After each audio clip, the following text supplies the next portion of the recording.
Kan ek jou gou vra, hoe lyk jou verhouding met die lewende God? Het jy 'n verhouding met hom soos wat die woord vir ons beskryf tussen Moses en Jahwe ons Elohim?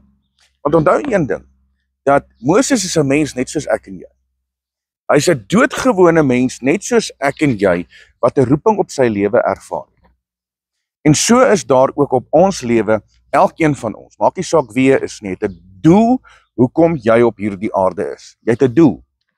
So, nou wil ek jou vra, in terme van jou verhouding met die skepper van hemel en aarde, hoe lyk jou verhouding? Lyk jou verhouding? Want as jou verhouding nie reg is nie, dan gaan jou lewe nie reg wees nie. As jou verhouding met Jahwe ons Elohim nie reg is nie, gaan jou lewe nie in orde wees nie. Dis 'n uitgemaakte saak. Ek lees hierdie in die woord vanmôre en ek besef dat ek het nog soveel werk wat ek moet doen. En ek besef dat ek moet nog soveel nader kom aan die lewende God, soos wat Moses gedoen het. Nou dis my hartsbegeerte. My hartsbegeerte is dat ek, en nie net ek nie, maar almal van ons, wat die lewende God aanbid in gees en in waarheid, dat ons so verhouding sal hê met die lewende God soos wat Moses gehad het. Kan ek gou vir jou lees wat sê die woord? Hier staan in Eksodus hoofstuk 33, vanaf vers 11 is daar 'n amazing gedeelte wat ek gou met jou wil deel. Luister wat sê die woord. Sê dan spreek Jahwe met Moses van aangesig tot aangesig, soos 'n man met sy vriend spreek. Wow! Toe ek het lees, toe besef ek en jy skiet so ver tekort in terme van ons verhouding met die lewende God. Dis die verhouding wat ons moet hê. Dis die verhouding wat ons moet hê. Ons moet eintlik van aangesig tot aangesig, moet ons met Vader kan praat. So ek wonder, hoe lyk ons verhouding vandag? Ek wonder of ons verhouding kan weerspieël die manne van God wat in die Bybel opgeteken is. Want as ek kyk na hoe die ouens gefunksioneer het, regdeur van Genesis tot by Openbaring, dan lees ek dat Noag het met God gewandel. Henog het met God gewandel. Selfs Moses het met God gewandel. Abraham was genoem gewees Jahwe se vriend, en hier sê die woord dat Moses was ook sy vriend. Die woord sê dit, dat Jahwe het met Moses van aangesig tot aangesig gespreek, soos met 'n man met sy vriend spreek. En dan dink ek nou natuurlik soos Elia, en die verhouding wat Elia gehad het met die lewende God. Weet jy, in 1 Konings hoofstuk 18 bid Elia, en hy bid hierdie woorde, hy sê, antwoord my Jahwe, antwoord my, dat almal vandag sal sien, dat daar 'n God in Israel is. Halleluja! Hy praat met Vader, hy gee nie 'n lang gebed nie, hy praat met Vader, hy sê, mag die wêreld weet, mag die volk vandag weet, mag hierdie Baalpriesters vandag weet, dat daar is 'n God in die hemel, dat daar is 'n God oor Israel. Jahwe, antwoord my.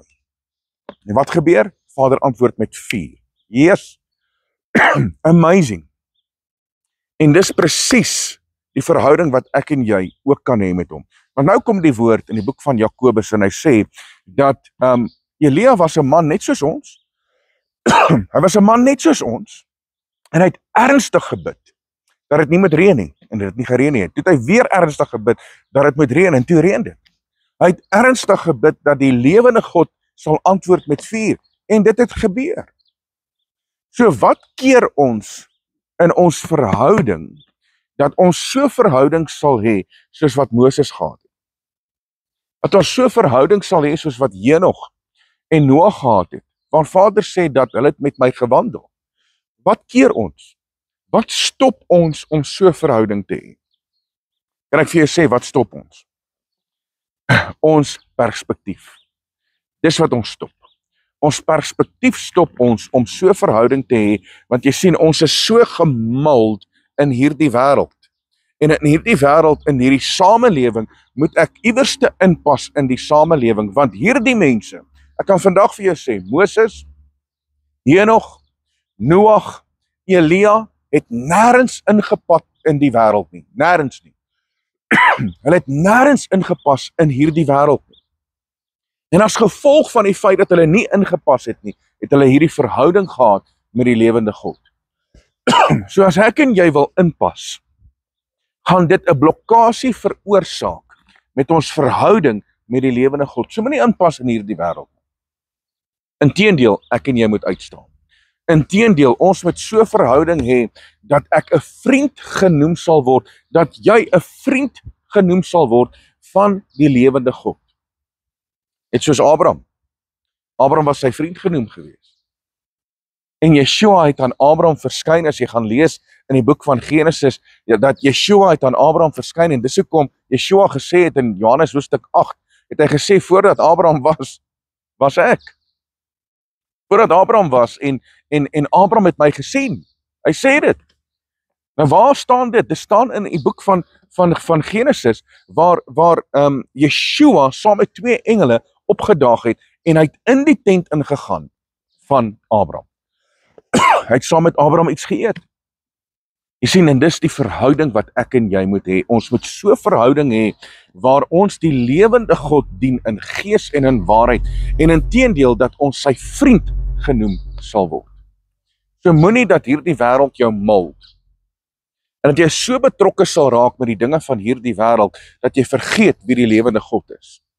Dat jy so betrokke sal raak met gewoontes, en dat daar gewoontes sondes in jou lewe sal wees, wat jou wegdryf van die teenwoordigheid van die lewende God nie. Nee, ek en jy moet so verhouding hê, waar die lewende God verheerlik word.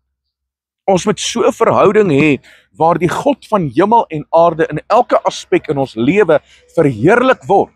Halleluja! En dat ons saam met hom sal begin wandel.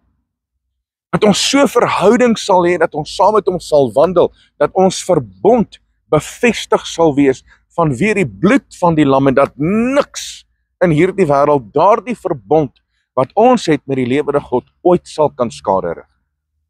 Niks nie.